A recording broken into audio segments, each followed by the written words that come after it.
परिवार के परिवार के देखूँ बाबा के देखूँ माँ के देखूँ भाई যদি কিছু যদি নেই কিছু ব্যাপার উপার্জন করে তাকে পয়সা দেবো পয়সা সেই চিকিৎসা আমি নিজে সমীক্ষা করবো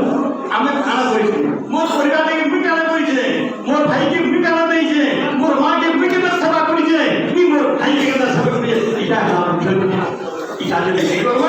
সমাজের বিকাশ জাতির বিকাশ হয়ে আমি বলছি নারী সম্মান মুই হাতে বলছে নারী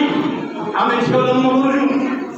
তার সমস্ত ঝিও দিয়ে ঝিও ধরিয়ে রত্নময় ঝিওকে কয়ে ঝিওকে রত্ন কহেছি সেই রত্নকে কেন্দ্র আমি বিহার করবা আমি করবা সমাজ করছু ঝিওকে পাঠ নিয়ে পড়াবা পয়লা মুখ্য জিনিস সামনে হাইস্কুল চিহ্ন আছে সেটু পাঠ বসবে করছু আর পাঠ পড়াতে আমার ঝিও পড়াবা আরে আমি যদি ঠিক আমার যদি পরিবার সংস্কারী আমার ঝিও भी संस्कारी हेबा झिओ के पाठ पढ़ावा और उपयुक्त जगह रे रत्न पाठ देवा आजिकाली आम समाज झिओ मान चाकरी कर अथच आमको झी एत ओजन लगुच छटा पिला आसले